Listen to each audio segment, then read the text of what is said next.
Hello friends, आज की ताज़ा खबरों में आप सभी का स्वागत है। झारखंड की तमाम छोटी बड़ी खबर इस वीडियो में देखने को मिलेगी। सबसे पहले बड़ी खबर, गरीब बाइक चालकों को 26 जनवरी से झारखंड में मिलेगा 25 रुपये सस्ता पेट्रोल। एक बड़ी खबर की झारखंड के मुख्यमंत्री हेमंत सोरेन ने 2 वर्ष का कार्यकाल पूरा करने पर 29 दिसंबर को गरीबों को सस्ते दर पर पेट्रोल देने की घोषणा कर देश भर का ध्यान अपनी ओर खींचा है। बता दें, दुमका के उपायुक्त रविशंकर शुक्ला ने कहा है कि 26 जनवरी को गणतंत्र दिवस समारोह में मुख्यमंत्री हेमंत सोरेन दुमका में झंडा तोलन करेंगे। इस दौरान वे गरीब बाइक चालकों को 25 रुपये सस्ते दर पर पेट्रोल देने की योजना का शुभारंभ भी करेंगे। इसकी तैयारी दुमका जिला प्रशासन की ओर से जोरों पर चल रही है और झारखंड के वैसे लाभुक जो राष्ट्रीय खाद्य सुरक्षा और झारखंड खाद्य सुरक्षा योजना के कार्डधारी, उन्हें 26 जनवरी से पेट्रोल की वर्तमान कीमत पर 25 रुपये प्रति लीटर के हिसाब से प्रति माह 10 लीटर पेट्रोल पर सब्सिडी दी जाएगी। और वहीं 19 जनवरी को इस योजना को संचालित करने के लिए संबंधित ऐप की लॉन्चिंग रांची से की जाएगी। वहीं बता दें, वाहन का निबंधन झारखंड से होना चाहिए, तभी इसका लाभ ले सकते हैं। इसी के साथ ही अगली बड़ी खबर, मौसम विभाग से सुबह में रहेगा कोहरा। इधर पश्चिमी विक्षोभ का असर के कारण झारखंड में ठंड का असर अभी रहेगा। कनकनी से लोगों को परेशानी हो सकती है। आसमान में बादल छाए रहेंगे और मौसम शुष्क रहेगा। मौसम विभाग से मिली जानकारी के अनुसार अगले 3-4 दिनों के दौरान न्यूनतम तापमान में 2 से 4 डिग्री की गिरावट हो सकती है। साथ ही 2 से 3 दिनों तक सुबह में कोहरा छाए रहने की संभावना है। वहीं 19 जनवरी तक सुबह में कोहरा और धुंध छाए रहने के बाद आसमान साफ रहने की उम्मीद है। इसी के साथ ही अगली बड़ी खबर, झारखंड कोरोना अपडेट्स। झारखंड पिछले 24 घंटे के दौरान 2776 नए मरीज मिले हैं और वहीं पिछले 24 घंटे के दौरान 4 मरीजों की मौत हो गई है, जिसमें पूर्वी सिंहभूम से 3 और सरायकेला से 1 मरीज की मौत हो गई है। और पिछले 24 घंटे के दौरान 4114 मरीज स्वस्थ हुए हैं और मिले मरीजों में से रांची से 888, पूर्वी सिंहभूम से 621, चतरा से 128, देवघर से 129, सरायकेला से 223 नए मरीज मिले हैं। वहीं अन्य जिलों में 100 से कम संक्रमित मरीज मिले हैं। इसी के साथ ही अगली बड़ी खबर, झारखंड बोर्ड के मैट्रिक इंटर की परीक्षा होगी एक ही टर्म में। एक बड़ी खबर की झारखंड में मैट्रिक इंटर की परीक्षा अब एक टर्म में लिया जाएगा। ऑब्जेक्टिव या सब्जेक्टिव प्रश्न एक साथ पूछे जाएंगे या सिर्फ OMR सीट पर ऑब्जेक्टिव सवालों के आधार पर परीक्षा ली जाएगी। इसके लिए स्कूली शिक्षा और साक्षरता विभाग ने तैयारी शुरू कर दी है। साथ ही 8वीं 9वीं और 11वीं की परीक्षा में भी होगा बदलाव। इधर मैट्रिक और इंटर के साथ साथ 8वीं 9वीं और 11वीं की परीक्षाओं में भी बदलाव किया जाएगा। इनकी भी 2 टर्म परीक्षा होनी थी, लेकिन इसकी भी 1 टर्म की परीक्षा ली जाएगी। इसकी भी तैयारी चल रही है। इसी के साथ ही अगली बड़ी खबर, JPSC के लिए आवेदन की प्रक्रिया शुरू। एक बड़ी खबर की झारखंड कर्मचारी चयन आयोग की ओर से झारखंड समन्वय स्नातक योग्यताधारी संयुक्त प्रतियोगिता परीक्षा 2021 के तहत स्नातक स्तरीय 956 पदों पर बहाली की प्रक्रिया शुरू हो गई है। झारखंड समन्वय स्नातक और योग्यताधारी संयुक्त प्रतियोगिता परीक्षा 2019 के लिए आवेदन दे चुके अभ्यर्थियों को पुनः ऑनलाइन आवेदन देना होगा, लेकिन इसके लिए उन्हें परीक्षा शुल्क नहीं देना पड़ेगा। परीक्षा फॉर्म भरने की अंतिम तिथि 14 फरवरी निर्धारित की गई है। इसी के साथ ही अगली बड़ी खबर, 19 जनवरी से शुरू होगी नीट UG की काउंसलिंग। इधर मेडिकल काउंसलिंग कमेटी ने नीट UG काउंसलिंग को शुरू करने की घोषणा कर दी है। एडमिशन काउंसलिंग 19 जनवरी से शुरू होगी और पहले राउंड की काउंसलिंग की आवेदन की प्रक्रिया 24 जनवरी तक चलेगी। दूसरी ओर वर्चुअल मोड में जारी रहेगी सुनवाई। इधर सिविल कोर्ट में आज से ऑनलाइन माध्यम से सुनवाई जारी रहेगी। हाई कोर्ट के आदेश के बाद वर्चुअल मोड को आगे बढ़ाया जाएगा। हाई कोर्ट के आदेश के आलोक में 4 से लेकर 15 जनवरी तक वर्चुअल मोड में सुनवाई हुई है। इसी के साथ ही अगली बड़ी खबर, राज्यपाल से मिली मंत्री अन्नपूर्णा देवी, दरोगा मामले की CBI जांच की मांग है। इधर केंद्रीय राज्य मंत्री अन्नपूर्णा देवी ने रविवार को राजभवन में राज्यपाल रमेश बैस से मुलाकात की है। मंत्री ने पलामू जिले के नवा बाजार थाने के पूर्व थाना प्रभारी लालजी यादव की कथित आत्महत्या पर सवाल खड़ा करते हुए इसकी जांच CBI से कराने की मांग की है। इसी के साथ ही अगली बड़ी खबर, इस वर्ष विकास कार्यों में खर्च होगी पिछले वर्ष से अधिक राशि।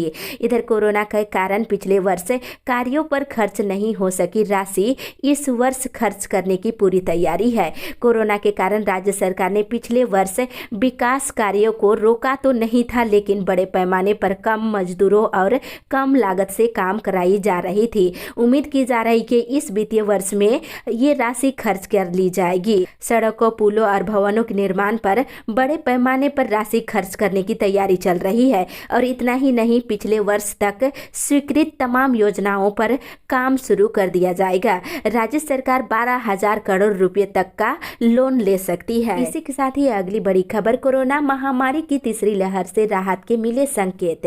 इधर कोरोना महामारी से कुछ राहत के संकेत मिलने लगे हैं। 7 जनवरी से लेकर 13 जनवरी के बीच आर वैल्यू में गिरावट दर्ज की गई है और ये घटकर 2.2 पर आ गई है। वहीं देश के साथ ही राष्ट्रीय राजधानी दिल्ली और देश की आर्थिक राजधानी मुंबई में प्रतिदिन सामने आ रहे कोरोना के नए मामले में राहत के संकेत मिल रहे हैं। पिछले 3 दिनों से देश भर में नए मामले के बढ़ने की रफ्तार धीमी हुई है। इसी के साथ ही अगली बड़ी खबर, जेटीयू में जल्द होगी अस्थायी कुलपति की नियुक्ति। इधर अखिल झारखंड छात्र संघ के प्रदेश सचिव ओम वर्मा ने कहा है कि राज्यपाल से अनुरोध है कि जेटीयू विश्वविद्यालय में कुलपति की अस्थायी नियुक्ति जल्द से जल्द की जाए ताकि वहां पढ़ रहे छात्रों का भविष्य उज्जवल हो सके। वहीं दूसरी ओर ऑनलाइन कक्षाओं से जुड़ सकेंगे उर्दू के छात्र। इधर अंजुमन फरोग-ए उर्दू की बैठक कल हुई। बैठक में मुख्य रूप से विचार विमर्श किया गया है और आपको बता दें, इस पर विचार विमर्श करने के बाद अंजुमन फरोग-ए उर्दू के नाम से एक यूट्यूब चैनल लॉन्च किया गया है। आप इसमें जुड़ करके शिक्षा ग्रहण कर सकते हैं। इसी के साथ ही अगली बड़ी खबर, पीजी के छात्र टीबी मरीजों पर करेंगे शोध। इधर राज्य में टीबी को जड़ से खत्म करने की मुहिम शुरू कर दी गई है। स्टेट टीबी टास्क फोर्स इस अभियान को चलाने के लिए झारखंड के विभिन्न मेडिकल कॉलेजों से पीजी छात्रों को जोड़ रहा है। ये पीजी छात्र टीबी जैसे बीमारी पर शोध कार्य करेंगे और जिसके बाद टीबी मरीजों के इलाज करने के तरीके में भी बदलाव किया जाएगा और इससे से अधिक संख्या में ऐसे मरीजों को ठीक किया जाएगा। इस शोध कार्य में झारखंड के 8 मेडिकल कॉलेजों के छात्र शामिल होंगे। आपको बता दें, इसमें AIIMS, RIMS, MGM, PHCH, Tata, Manipal, Dumka, Hazaribagh, Daltonganj medical college शामिल है। इसी के साथ ही अगली बड़ी खबर, मैथिली भाषा को क्षेत्रीय भाषा का दर्जा दे सरकार। इधर विद्यापति स्मारक समिति के कार्यालय में लेखानंद झा की अध्यक्षता में कैलेंडर 2022 मिथिला पंचांग का विमोचन कल किया गया।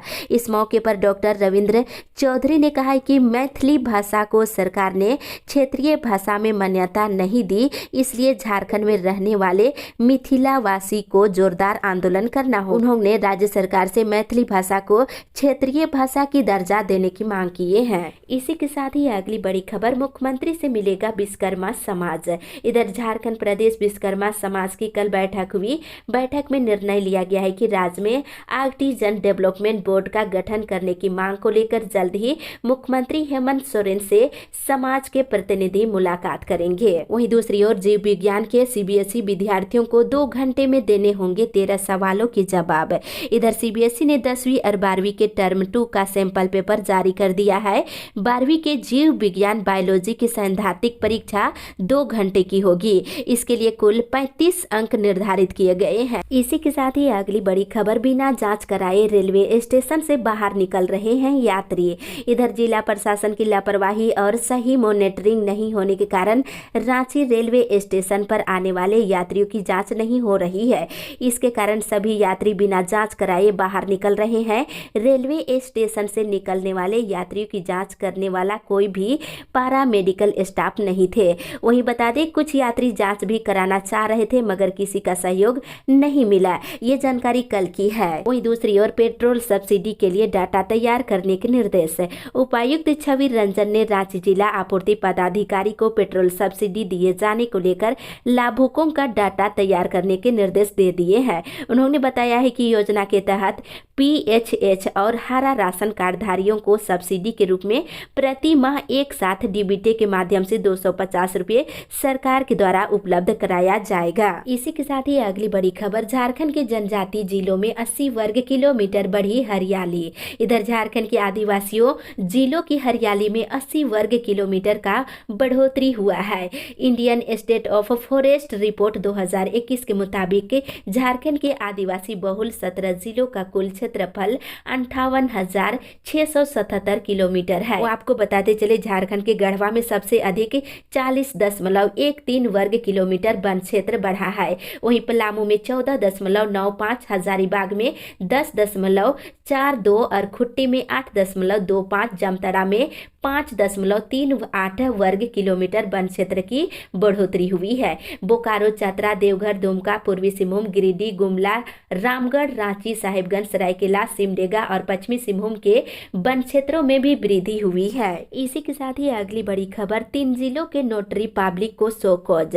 इधर झारखंड राज्य बार काउंसिल ने 3 जिलों के नोटरी पब्लिक को शो कॉज किया है। जारी शो कॉज में एफिडेविट जारी करने में नियमों के उल्लंघन की बात कही गई है।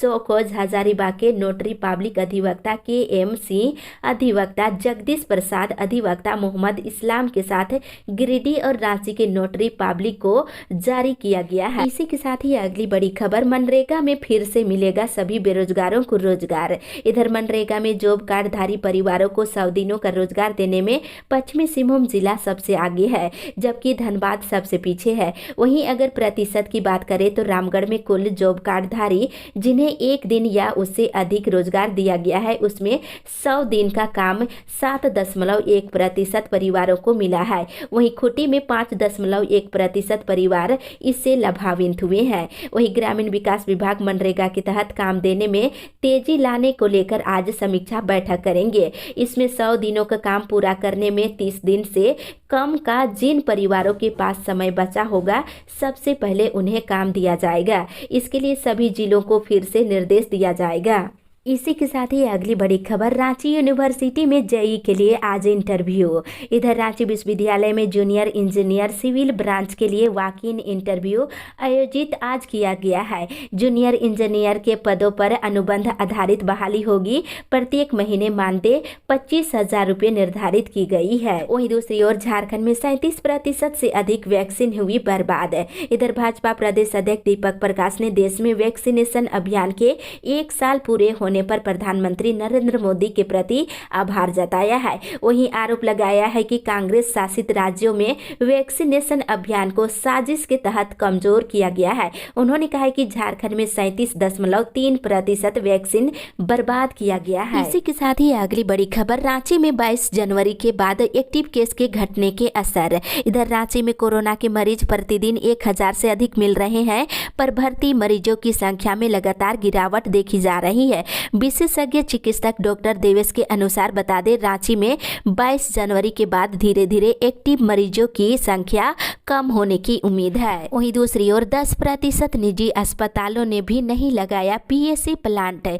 इधर राज्य में कोरोना की दूसरी लहर से निपटने के लिए राज्य सरकार ने 50% बेड या उससे अधिक बेड वाले सभी निजी अस्पतालों को ऑक्सीजन की आपूर्ति के लिए PSA प्लांट लगाने के निर्देश दिए थे, लेकिन 10% निजी अस्पतालों ने भी अभी तक PSA प्लांट नहीं लगाए हैं। वहीं राज्य में महज 16 निजी अस्पतालों में ही अभी तक PSA प्लांट लगाए गए हैं, जिसमें रांची के 11 और पूर्वी सिंहभूम, देवघर, हजारीबाग, धनबाद, सिमडेगा के एक निजी अस्पताल शामिल है। इसी के साथ ही अगली बड़ी खबर, स्कूल खोले जाने पर गंभीरता से हो विचार। इधर पावसा ने राज्य सरकार की कोरोना की गाइडलाइन का समर्थन करते हुए स्कूलों में किशोरों के टीकाकरण में पूरा सहयोग करने की बात कही है।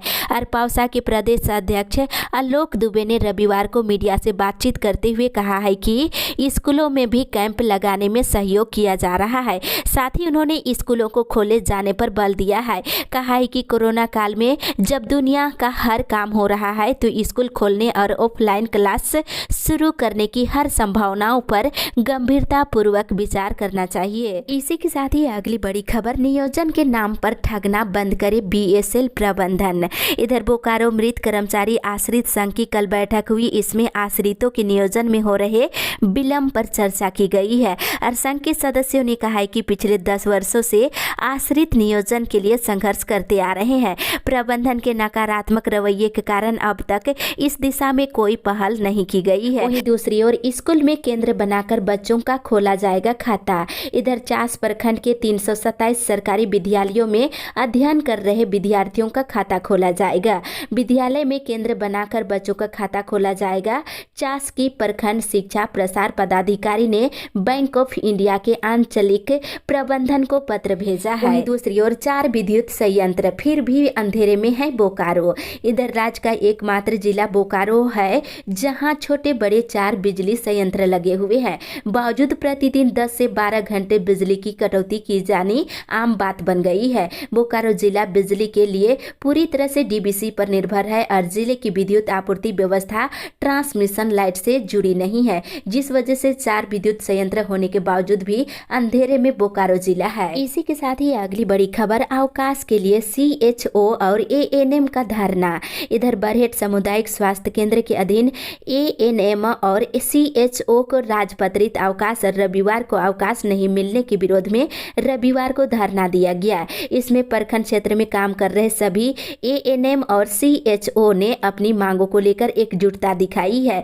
मिली जानकारी के अनुसार एएनएम को भोजन भत्ता के नाम पर 100 रुपये देने की बात कही गई थी, पर मार्च 2021 से अब तक किसी को भत्ता नहीं दिया गया है। इसी के साथ ही अगली बड़ी खबर, झारखंड पुलिस के 14 आईपीएस समेत 865 पुलिसकर्मी कोरोना संक्रमित। इधर झारखंड पुलिस के अधिकारियों और पुलिसकर्मियों में कोरोना वायरस का संक्रमण दिन ब दिन फैलता ही जा रहा है। झारखंड पुलिस मुख्यालय के आंकड़े के अनुसार झारखंड पुलिस के 14 आईपीएस समेत 865 अधिकारी और पुलिसकर्मी कोरोना पॉजिटिव पाए गए हैं। इसमें अब तक 341 कर्मी ठीक हो चुके हैं, जबकि 524 अधिकारी और कर्मी कोरोना संक्रमित है। इसी के साथ ही अगली बड़ी खबर, हमारी सरकार गरीबों की सरकार है। इधर किस्को प्रखंड के आर्या पंचायत के अंतर्गत कई गांवों का कल वित्त मंत्री रामेश्वर उरांव ने दौरा किए और ग्रामीणों की समस्याओं को सुने हैं। वहीं बता दें, इसके बाद उन्होंने बताया है कि झारखंड सरकार सभी 60 वर्ष से ऊपर के सभी लोगों को अब पेंशन दे रही है। इस योजना का लाभ ले। वहीं बता दें, ग्रामीणों ने मंत्री के सामने आवास योजना, बिजली से संबंधित समस्या और सड़क का निर्माण आदि मुख्य समस्याओं से अवगत करा दिए हैं। इस पर मंत्री ने जल्द से जल्द निराकरण करने के आश्वासन दिए हैं। इसी के साथ ही अगली बड़ी खबर, रिखिया में 16 लाख की लागत से बनेगा पुस्तकालय। इधर देवघर जिले के रिखिया में 16 लाख रुपए की लागत से पुस्तकालय भवन का निर्माण किया जाएगा। रविवार को इस भवन का शिलान्यास देवघर विधायक नारायण दास ने किए हैं। इस दौरान उन्होंने 11 लाख रुपए अपने मद से घोषणा की और वहीं मुखिया अनिल कुमार शाह ने 15वें वित्त आयोग से 5 लाख रुपए की स्वीकृति कर कार्य चालू करने के निर्देश दिए हैं। वहीं दूसरी ओर राज्य सरकार ओबीसी के लिए 27% करे आरक्षण लागू। इधर भाजपा ओबीसी मोर्चा के दुमका जिला कार्य समिति की कल बैठक हुई। बैठक में मुख्य रूप से ओबीसी को 27% आरक्षण लागू करने की मांग की गई है। इसी के साथ ही अगली बड़ी खबर, मजदूरों ने लगाई वतन वापसी की गुहार। इधर गिरिडीह और हजारीबाग जिले के 33 मजदूरों ने साउथ अफ्रीका के माली से वतन वापसी की गुहार लगाई है। सोशल मीडिया के माध्यम से सभी मजदूरों ने भारत सरकार और झारखंड सरकार के नाम त्राहिमाम संदेश भेजा है। वहीं दूसरी ओर देवघर में साइबर अपराध के 13 आरोपी गिरफ्तार। एसपी धनंजय कुमार सिंह को मिली गुप्त सूचना के आधार पर साइबर थाना की पुलिस ने साइबर अपराध के 13 आरोपियों को कल गिरफ्तार कर लिया है। इसी के साथ ही अगली बड़ी खबर, लोहरदगा में टीकाकरण संतोषजनक नहीं। इधर लोहरदगा जिले के डीसी की अध्यक्षता में कोरोना की रोकथाम और बचाव के संबंध में कल एक आवश्यक बैठक की गई, जिसमें पाया गया है कि अब तक कुड़ू प्रखंड और लोहरदगा प्रखंड क्षेत्र में टीकाकरण की स्थिति अन्य प्रखंडों की तुलना में संतोषजनक नहीं है। ऐसी स्थिति में ये निर्णय लिया गया है कि 2 टीम क्षेत्र में भ्रमण करते हुए टीकाकरण से वंचित लोगों को प्रेरित करते हुए टीकाकरण अभियान संचालित किया जाएगा। इसी के साथ ही अगली बड़ी खबर, कल तक हो समाधान या नहीं तो होगा आंदोलन। इधर कांग्रेस विधायक बंधु तिर्की ने फिर से कहा है कि हर हाल में डिबरा मजदूरों को रोजी रोटी का अधिकार दिलाने को लेकर प्रयास करेंगे। उनसे मिलने रांची गए प्रतिनिधि मंडल को उन्होंने भरोसा दिलाया है कि कल तक का समय समय है, कल तक समस्या का समाधान हो जाएगा, नहीं होने पर आंदोलन किया जाएगा। इसी के साथ ही अगली बड़ी खबर, जिला शिक्षा कार्यालय से शिक्षक हो रहे हैं परेशान। इधर विभागीय आदेश के बावजूद गोड्डा जिले में ग्रेड 1 से ग्रेड 2 में प्रोन्नति नहीं दी गई है। विभाग ने शिक्षकों की सेवा संपुष्टि के लिए आदेश जारी कर दिए हैं और निकासी एवं व्ययन पदाधिकारी द्वारा सेवा संपुष्टि के लिए कई महीने पहले 2021 में कागजात जमा कर लिया गया है, लेकिन संपुष्टि का कार्य नहीं किया गया है। इससे शिक्षक परेशान हैं। इसी के साथ ही अगली बड़ी खबर, ट्रांसपोर्टिंग की व्यवस्था नहीं, धान खरीद बंद। इधर चतरा जिले में सरकारी स्तर पर हो रहे धान क्रय पर ब्रेक लग गया है। पिछले 10 दिनों से खरीदारी प्रभावित है और पैक्सों के पास इतनी जगह नहीं है कि धान को और डंप किया जा सके। जितना क्रय हुआ है उसे राइस मिल तक पहुंचाने के लिए अब तक कोई व्यवस्था नहीं की गई है, जिसके कारण धान की खरीदारी बंद हो गई है। दूसरी ओर कल से शुरू होगी धान की खरीदारी। इधर हजारीबाग जिले के धर्मपुर पैक्स कार्यकारिणी की कल बैठक हुई। बताते चले इस बैठक में निर्णय लिया गया है कि आज से धान अधिप्राप्ति के लिए निबंधित किसानों को मैसेज भेजा जाएगा और कल से बेरहो गोदाम में धान की अधिप्राप्ति शुरू हो जाएगी। किसानों को धान बेचने पर आधा पैसा जो है तुरंत भुगतान किया जाएगा और बाकी पैसे बाद में यानी 3 महीने के अंदर भुगतान किए जाएंगे। इस अपडेट में बस इतना ही।